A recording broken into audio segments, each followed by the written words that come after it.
Confluent avec Catherine Egault et Mathieu Lavigne.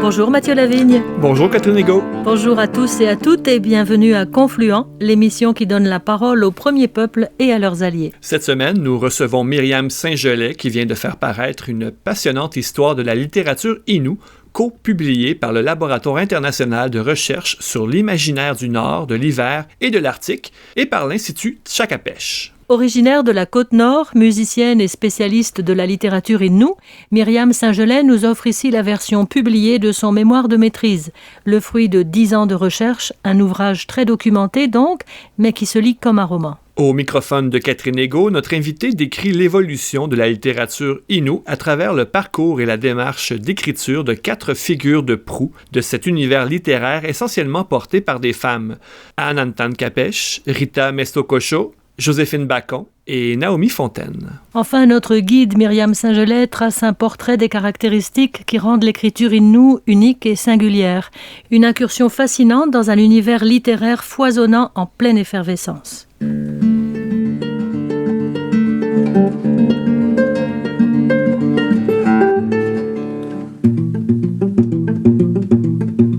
Myriam Saint-Gelais, vous êtes originaire de la Côte-Nord. Est-ce que c'est cette proximité avec les Inuits qui a suscité votre intérêt envers leur littérature? Oui, je dirais peut-être inconsciemment. Lorsque j'étais jeune, bien sûr, j'ai été amenée à aller jouer avec les Inuits à Pessamit, mais je dirais que c'est vraiment plus dans les études universitaires, puis dans le cadre des cours littéraires sur l'imaginaire du Nord, sur la littérature nordique, où on abordait les thèmes de la littérature des Premières Nations. Votre livre, Une histoire de la littérature Innu, vous avez organisé 2 lancements. Le premier à l'Institut Tshakapèche de Uashat Makmaniutenam, cette île, et le deuxième à Montréal. Et vous teniez à ce que votre livre soit d'abord lancé chez les Inuits dans le Nitassinan. Pourquoi c'était si important pour vous? Je pense que c'est à eux que revient d'abord leur histoire. Donc, pour moi, c'est important d'aller leur présenter le travail que j'avais fait, de voir, de sentir leur réaction. Puis aussi, ce qui était vraiment bien dans ce lancement-là, c'est que le profit de la vente de livres allait directement dans les communautés. Donc, pour moi, c'était quelque chose qui était vraiment important.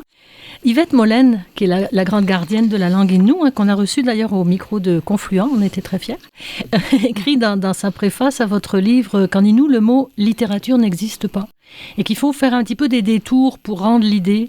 Et pourtant, il existait bien une littérature orale avant l'écrit. Oui, la littérature orale qui était principalement 2 genres, les Atanukana, qui étaient des légendes qui étaient transmises par les aînés, les mythes fondateurs d'une culture, et les Tipachimuna, qui étaient les récits de vie ou de chasse qui servaient vraiment à transmettre les enseignements. Donc, à travers ces récits-là, on pouvait soit transmettre l'histoire du territoire, l'histoire de la vie des Inuits, ou tout simplement une expérience qu'on a vécue et qui servait à enrichir la culture des Inuits, puis à conserver aussi ces savoirs-là qui sont vraiment précieux et c'est super complexe. C'est vraiment complexe. Puis, quand un aîné meurt, c'est toute une bibliothèque qui disparaît. Quand les gens montaient dans le territoire pour aller passer le 8 mois pour la chasse, pour la pêche, pour vivre dans le territoire, ils traînaient toujours avec eux un aîné, même si l'aîné ne savait plus marcher. Il y a quelqu'un qui s'assurait de pouvoir le transporter sur les épaules pour s'assurer d'avoir le savoir. Donc, c'était quelque chose de vraiment primordial pour la culture Innu.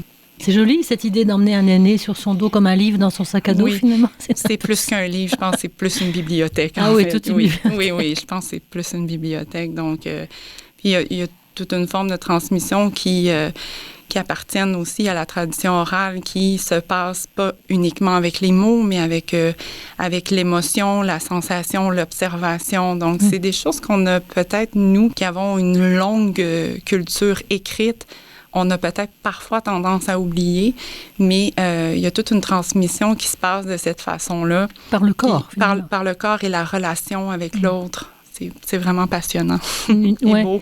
Une littérature orale très riche, mais néanmoins, vous soulignez aussi dans votre livre qu'il y avait déjà une littérature écrite avant l'arrivée de l'alphabet qui a été amenée par les missionnaires. Mm-hmm. Est-ce que vous pouvez nous parler un petit peu de ces outils d'écriture qui précèdent l'alphabet? Oui, en fait, pour moi, ça a été vraiment important de montrer ça dans mon essai. Je voulais montrer qu'il n'y a jamais une séparation aussi claire que nous, on voudrait la réfléchir, orale-écriture. Moi, en tout cas, je considère, et je ne suis pas la seule, qu'il y a plusieurs formes d'écriture. On n'est pas obligé d'être dans une écriture alphabétique. Et c'est pour ça que je parle, par exemple, des pictogrammes. Les Inuits ne sont vraiment pas les seuls à avoir utilisé cette forme d'écriture-là pour transmettre du savoir ou pour mettre en mémoire des événements historiques. Mm-hmm. Et il y a aussi les bâtons à message. C'était des bâtons qui étaient placés d'une certaine façon sur le territoire, en fait, qui voulaient signifier des choses. Quand une famille passait puis qui voulait, mettons, dire il y a de la nourriture par là-bas ou nous sommes là-bas, on peut vous accueillir. Les bâtons messages pouvaient signifier beaucoup de choses, pouvaient aussi sauver la vie.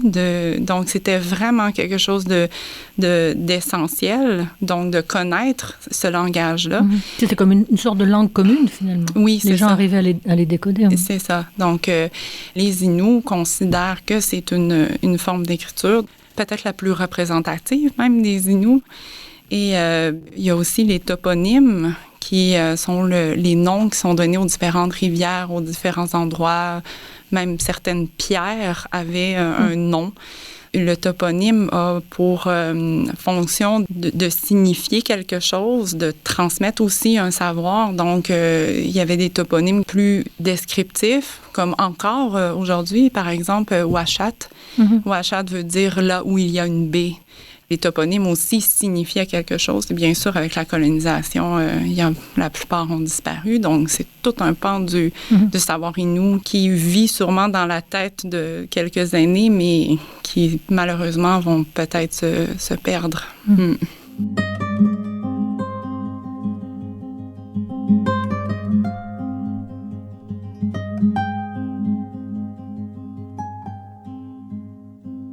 L'émergence de la littérature inoue écrite, publiée, c'est-à-dire la littérature telle qu'on l'entend chez les allochtones, on la place souvent dans les années 70, en 1976, avec la publication de « Je suis une maudite sauvagesse » d'Anantan Capesh.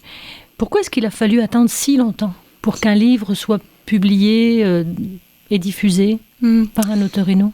Parce que ça a pris tout ce temps-là pour les forcer à les sédentariser. C'est venu vraiment avec la sédentarisation. Avant les années 70, les Inuits n'avaient pas vraiment besoin d'écrire de livres. Ils vivaient avec leur tradition orale. Ils avaient appris l'écriture. C'est quand même à partir du 17e, 18e siècle que beaucoup d'Inuits vont apprendre l'écriture alphabétique par les missionnaires. Mais ça faisait pas partie de leur culture, en fait, de publier des livres, des écrire et tout. Donc, c'est vraiment comme lorsque les Inuits ont été forcés à être sédentarisés et aussi forcés à fréquenter les pensionnats. Mm-hmm. Les Inuits ont commencé à apprendre à utiliser l'écriture pour la publication. Anne Capesh va écrire son premier livre vraiment pour dénoncer l'histoire de la colonisation du territoire des Inuits. Est-ce que vous pouvez nous parler un petit peu de l'autrice? Pourquoi est-ce qu'elle a écrit ce livre-là? Qui était-elle? C'était pas quelqu'un qui se destinait à être une autrice, Anne Capesh? Non, pas du tout. En fait, Anne Capesh est née près de Coudjouac en 1926. Elle a vécu dans le territoire pendant vraiment longtemps. Elle ne savait pas écrire Capesh. Elle a été une femme politique aussi. Elle a vécu de plein fouet la sédentarisation forcée des Inuits et elle a vu l'effet sur son peuple. Donc, c'est une femme très forte, une femme qui avait une détermination absolument exemplaire et elle a décidé qu'elle allait apprendre à écrire pour écrire « Je suis une maudite sauvagesse ». Elle le destinait entièrement aux Blancs, en fait. C'est comme ça qu'elle les nommait. Elle voulait vraiment dénoncer ce qui s'était passé. Elle voulait aussi, puis ça, c'est souvent quelque chose qu'on oublie, elle veut mettre de l'avant la culture Innu puis sa fierté d'être Innu, parce qu'il ne faut pas oublier que dans les années 70, 80, même 90, on l'a vu avec la crise d'Oka, les gens des Premières Nations étaient vraiment dénigrés et mal perçus dans les médias et dans le discours politique, social. Donc, elle a vraiment voulu prendre la parole pour dire, oui, il y a ça. Bien sûr, on souffre de cette colonisation-là, mais voyez, on a une culture forte, on a une culture, on est fiers de notre culture. Et moi, je vais vous le montrer à travers ce livre-là. Ce qui est intéressant avec « Je suis une maudite sauvagesse », c'est un livre qui est publié version bilingue, donc en Innu et en français. Josée Maillot l'a guidée, elle l'a aidée pour construire les chapitres et discuter aussi. Quand on est dans un processus d'écriture qu'on n'a jamais écrit, c'est la tâche est colossale, là, vraiment. C'est intimidant. Oui, c'est intimidant. Et ça serait Josée Maillot qui aurait insisté, en fait, pour que le livre soit publié en Innu-Aimun aussi. Innu-Aimun qui veut dire langue Innu. Anne Capech voulait le publier uniquement en français. Oui, parce qu'elle le destinait aux Blancs. Elle voulait là, vraiment donner un message là, aux Blancs. Un coup de poing, vraiment. Un coup de poing, oui. Et ça a été un ouvrage assez polémique. Il a été bien reçu, si on veut, un peu comme une curiosité. Mais le message, je pense qu'il était considéré assez, pas violent, mais très affirmé. Très affirmé. Elle était très en colère, puis on comprend pourquoi, là. Ouais. Mais il a été republié, d'ailleurs, ce livre-là, très récemment, chez Mémoire d'Encrier. Oui, mais il a été republié 4 fois, en fait. 4 fois. Il a été republié dans les années 80 par la Maison des femmes à Paris. Ensuite, il a été republié en 2015 par le Centre d'amitié autochtone du Saguenay. Et là, il vient d'être publié chez Mémoire d'Encrier avec une préface, une jolie préface de Naomi Fontaine. Puis, le texte en Innu a été retravaillé un peu aussi, mais bon, je sais qu'il n'est pas encore comme complètement standardisé. Là. Parce que c'est ça, il y a eu une normalisation de la langue Innu. Oui. Est-ce que vous pouvez nous en dire 2 mots de ça? Oui, bien en fait, elle est encore en cours. C'est un long processus. L'Innu, qui était une langue principalement parlée, a un dialecte. Dans chaque communauté, ils ont un dialecte. Bien sûr, la plupart peuvent se comprendre, là, mais des mots diffèrent, puis surtout la façon de le prononcer.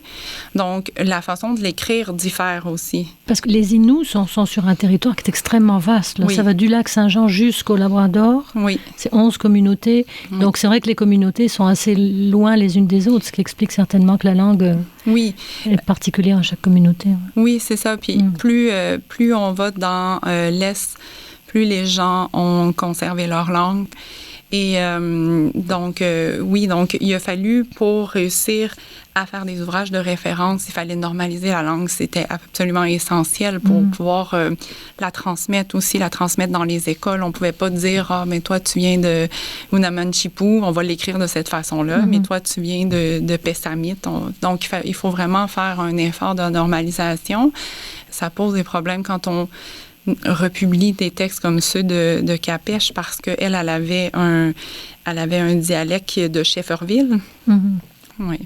Alors, Anne Capech avec « Je suis une maudite sauvagesse » 1976. Et après, il faut attendre presque 20 ans, 1995, pour que soit publié un autre livre qui marque vraiment un tournant dans la littérature Innu et qui est le premier recueil de poésie Innu, « Comment je perçois la vie, grand-mère » de Rita Mestokosho. Il a bien dû se passer des choses entre 1976 et 1995. Qu'est-ce qui s'est passé? Bien, en fait, il y a eu plusieurs publications de littérature ou de textes en Innu qui étaient destinés à l'enseignement. Pour nous qui sommes à l'extérieur des communautés, bien sûr, quand on regarde l'histoire littéraire, ça paraît peut-être un peu moins marquant, mais je pense que ça signifie quelque chose de vraiment important pour les Innus parce que c'est une prise en charge de leur éducation, une prise en charge de leur transmission. Et il y a eu aussi des textes publiés en français sur l'histoire, la culture, des références culturelles sur la culture traditionnelle. Donc, je pense qu'il y a eu une volonté aussi des Innus de partager avec le monde, avec les allochtones ou les gens qui étaient à l'extérieur de la communauté, qui ils sont. Donc, c'est une forme d'affirmation. Donc, moi, je pense que tout ça prépare aussi ce qui va venir par la suite. Mais en 95, c'est le premier recueil de poésie. Ça, Oui. c'est un tournant majeur, là, quand Oui, même. oui. Donc, Rita Mestocosho, qui est, elle, d'une autre génération que Capèche. Elle est née en 66, c'est En ça? 66, oui. Rita Mestocosho est une Innu qui parle encore sa langue. Donc, ça, c'est important. Et c'est vraiment une personne qui vraiment se porte sur la défense de son territoire, là. C'est vraiment le cœur de sa poésie, qui est absolument magnifique. Et elle aussi publie en version bilingue. Je le spécifie parce que plus ça va aller dans le temps, moins il va y avoir de littérature qui va être publiée en version bilingue, sauf pour Joséphine Bacon. Donc, ça illustre un peu aussi ce qui est en train de se passer avec la langue. Et Rita Mestocosho, ce qui est particulier avec elle, c'est que elle a vraiment eu un bel accueil à l'international. D'ailleurs, son recueil a été traduit en suédois, ce qui est quand même particulier. Et Jean-Marie Leclésio l'a cité dans son discours de réception quand il a eu le prix Nobel. Donc, c'est pas rien. Ça, c'est une vitrine. Oui, vraiment. Donc, grâce à Rita Mestocosho, je pense qu'elle a mis vraiment la littérature Innu sur la map, comme on dit. Donc, oui. Elle vient d'ailleurs de publier un autre recueil qui s'appelle Le cœur du caribou, à Tukuti, tout récemment. Donc elle parle du territoire, préservation de l'environnement. Est-ce que c'est une poésie qui est aussi fâchée, j'allais dire, qu'Anne Capèche, même si Anne Capèche, c'est pas de la poésie, là, c'est politique? Non, je dirais pas que c'est aussi fâché. Non, c'est une poésie, je dirais, qui évoque plus la beauté du territoire, la richesse de ce territoire-là, qui est intrinsèquement reliée avec la culture traditionnelle et culture actuelle.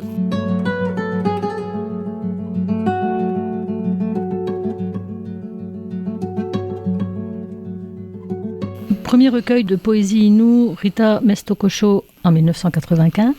Puis après, on fait encore un autre saut de puce jusqu'en 2009, avec le premier recueil de Joséphine Bacon, que tout le monde connaît, que tout le monde aime, à l'âge quand même coquet de 62 ans, donc elle est arrivée à la publication très tard. Hein.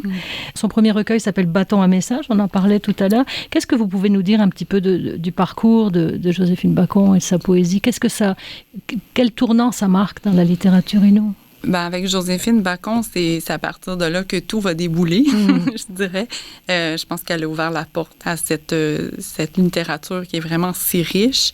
Je pense pas qu'il y avait personne qui avait prévu ça. Même pas elle, certainement. Non, je pense pas. Elle, en fait, est venue tard, comme vous l'avez dit, est venue tard à l'écriture. Elle se destinait pas du tout à ça. Elle était plutôt cinéaste, traductrice. Elle a travaillé énormément avec les anthropologues. Avec José Maillot, notamment. José Maillot. Elle avait dit une très jolie chose quand José Maillot s'est éteinte. Elle a dit c'est elle qui m'a rendu ma langue. Oui. C'est joli, hein? C'est magnifique. En travaillant avec les anthropologues, Joséphine, en fait, ce qu'elle faisait, c'est qu'elle essayait de traduire ce qu'elle entendait sur des cassettes, des enregistrements. Ça lui permettait d'entendre toutes les histoires des aînés qui avaient été enregistrées. Parce que les anthropologues les recueillaient, mais ne comprenaient pas ce qu'il y avait là-dessus. Exactement. Ce qu'ils disaient. Donc, c'est Joséphine qui s'est implongée. Ouais. Oui, qui traduisait qu'est-ce que les aînés disaient. Puis, étant donné que Joséphine est obligée d'aller au pensionnat de ses 4 ans à ses 19 ans, donc il y a tout un pan de la culture auquel elle n'a pas eu accès. Elle n'avait pas la chance de monter dans le territoire puis d'entendre toutes ces histoires-là. En traduisant ces enregistrements-là, en fait, elle entendait une langue, des mots qui lui étaient un peu étrangers, on va dire comme ça, peut-être pas étrangers, mais... Inconnus, en tout cas. Inconnus, oui, c'est ça. Ce qui lui permettait justement de retourner auprès des aînés pour leur poser des questions aussi. Donc, elle a pu récupérer beaucoup de mots qui se perdent parce que c'est une langue qui est liée au territoire. Et aux pratiques du territoire. Si on perd la pratique, on perd les mots avec. Oui, le vocabulaire, on perd cette façon de penser-là. Donc, ça lui a permis, oui, de récupérer ce qu'elle appelle la langue du Nochimite. Nochimite qui signifie l'intérieur des terres. Elle a pu se réapproprier ça. Et en 2009, elle publie son premier recueil, Bâton à message, bilingue. Et ça, elle y tient beaucoup, hein, à ce que ce soit publié à la fois en Innu et en français. Alors, sa poésie, elle parle de quoi? Dans son premier recueil, là, spécifiquement, elle veut influencer sa poésie de la parole de ses aînés. C'est des aînés. C'est une façon pour elle de continuer cette forme de transmission-là et de transmission non seulement des connaissances, mais de la langue. Et ça passe par une poésie, bien sûr, donc c'est pas une transmission à proprement parler mot à mot de ce que les aînés disaient, mais c'est ce qui l'a inspiré. Bien sûr, il y a aussi, je dirais, un pan peut-être qui parle aussi de la triste histoire de la colonisation, de l'effet que ça a eu sur les Inuits, donc... oui. C'est très lumineux, sa poésie. Elle est extraordinairement... Oui. Il faut entendre Joséphine Bacon dire sa poésie. Ah oui, oui. La lire, c'est déjà magnifique, mais alors l'entendre la dire, c'est vraiment... c'est fabuleux. Après, il y a eu un déferlement, comme vous disiez tout à l'heure, dans une des figures importantes, qui a aussi marqué un tournant, c'est Naomi Fontaine, qui publiait Kwesipan en 2011. D'ailleurs, il y a un très très beau film qui a été fait par Myriam Véro en 2019. Alors, Kwesipan, c'est très à part parce que ça ne parle plus du territoire en tant que tel. Ça se passe dans une réserve. Et ça, c'est assez nouveau. Oui, il y a quand même une partie qui se passe dans le territoire, dans Kwesipan. Mais oui, c'est la première fois qu'on a accès à certains pans de la vie dans une communauté. Le quotidien, Le vraiment. quotidien, oui. Donc, il y a... bien sûr, la poésie de Naomi Fontaine est très... il y a beaucoup d'ellipses, il y a beaucoup elle dit quelque chose, mais elle ne le dit pas entièrement, donc... elle écrit par fragments aussi, hein? Par fragments, oui. Des petits textes, des petits morceaux. Ouais. C'est ça. Il y a toujours des espèces de tableaux qui nous laissent une impression qui permet de nous faire réfléchir, de ressentir beaucoup de choses. Qui évoque les choses. Donc, c'est une écriture qui est vraiment très riche et qui est unique, là, je dirais, avec Kwesipan, oui. C'est envoûtant. Oui. De dire, quand on s'abandonne à cette forme-là, qui est très particulière, ça devient vraiment envoûtant. Oui. Joséphine Bacon, Naomi Fontaine, et là, il y a une effervescence. On peut citer Natacha Canapé-Fontaine, Marie-André Gill, qui est poétesse aussi, Mélina Vassiliou, Maya Cousino-Molène, J.D. Curtness, Michel Jean, qui est bien connu, bien sûr, parce que c'est un homme de télévision, qui a eu beaucoup de succès avec ses livres, mais c'est le seul homme de la liste. Tous les auteurs inuits sont des femmes ou à peu près. Comment est-ce que ça s'explique, ça? Est-ce que ça s'explique? Je pourrais pas te donner une réponse officielle, là. Je pense que... Malgré les années de recherche. Oui, malgré les années de recherche.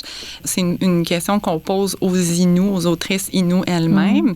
Ce qu'elles disent, c'est que c'est les femmes qui étaient chargées de transmettre les connaissances, de transmettre la culture, de transmettre la langue. Je ne dis pas que les hommes ne le faisaient pas, mais le rôle officiel, c'était les femmes qui l'avaient. Donc, peut-être que ça marche bien avec la littérature, ce rôle. C'est assez naturel comme transition. C'est ça. Les hommes sont plus dans la chanson. Donc, là, maintenant, il y a beaucoup plus de femmes dans la chanson aussi, là, mais c'est vrai que longtemps, il n'y a eu que des hommes. Hein? Oui. Il y a eu Kashtine, il y a eu Chawet. Il y a eu... Oui. Comment est-ce qu'on pourrait la caractériser, la littérature inoue? Qu'est-ce qui la rend singulière par rapport aux littératures allochtones, mais aussi par rapport aux autres littératures autochtones? Bon, on a beaucoup parlé de territoire, bien sûr. On a parlé de transmission des savoirs. Est-ce qu'il y a d'autres choses dont vous pourriez dire, vous qui l'avez beaucoup étudié, dont vous pourriez dire ça c'est vraiment très inou? La première chose qui me vient à la tête, Sophie, je pense qu'Yvette Molène serait d'accord avec moi, c'est la langue. C'est un souci constant. Je pense que les Inuits sont conscients que c'est vraiment le socle de la culture. Donc, oui, je dirais qu'il y a la langue. Après, je dirais que dans l'écriture Innu, il y a beaucoup, beaucoup de poésie. C'est le genre dominant. Donc, une forme d'ellipse peut-être qui est importante dans l'écriture où on va dire certaines choses, mais on n'en dira pas d'autres. Donc, il va... dans l'essai, je parle d'une pudeur face au fait de vouloir dévoiler certaines choses, mais de ne pas vouloir tout dévoiler. Ça peut être une façon de se protéger aussi, de se protéger face à un regard qui pourrait peut-être être malveillant ou une vision colonialiste, parce que, veut pas, on est empreint de cette histoire coloniale-là, puis qui a marqué nos façons de penser, nos façons de réfléchir la littérature. Donc, il faut vraiment faire un grand travail de décolonisation qui est un travail infini. C'est quand même un chemin souffrant. C'est un chemin qui est difficile. Je parle pas comme si moi, j'avais atteint quelque chose loin de là. Dans le fond, c'est un questionnement de tous les jours. Bien sûr, on est dans une culture dominante par rapport aux Premières Nations. Mm-hmm. Donc, on a souvent un prisme de réflexion qui nous mène à penser que nos façons de réfléchir sont les façons de réfléchir. Mm-hmm. Donc, ça a été un casse-tête épouvantable par rapport à la notion de littérature. Moi, mon plus grand souhait, c'est que cet essai-là a pu donner une petite base, mais là, que les Inuits vont récupérer ça, puis eux autres vont dire, on va en faire une histoire littéraire comme... On va la continuer, puis on va la transformer, puis on va l'améliorer par rapport à ce que nous, on est dans cette littérature-là. Mais en tout cas, votre livre donne envie de lire tous les livres dont vous parlez. Il y en a quand même un certain nombre. Donc, c'est très réussi à ce niveau-là, votre histoire de la littérature Innu, qui est co-publiée par les presses de l'Université du Québec et l'Institut Tshakapesh de Ouachat. Alors, Myriam Saint-Gelais, merci infiniment. C'était passionnant. Ça me fait plaisir de pouvoir discuter avec vous aussi. Votre livre est vraiment passionnant aussi. C'est un mémoire de maîtrise, ça se lit comme un roman. C'est vraiment recommandable. Merci. Merci.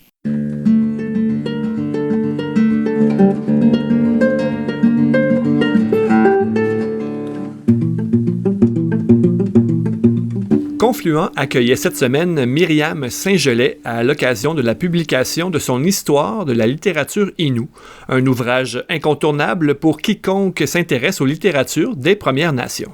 Un grand merci à Myriam Saint-Gelais de nous avoir éclairés sur cet univers fascinant. Merci aussi à Valérian Fournier à la régie.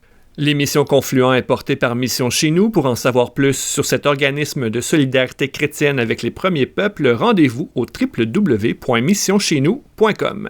Merci Catherine Ego. Merci Mathieu Lavigne. Rendez-vous la semaine prochaine pour un autre épisode de Confluent. Merci à tous et à toutes d'avoir été à l'écoute. Nous vous souhaitons une excellente semaine en compagnie de Radio VM et de Radio Galilée.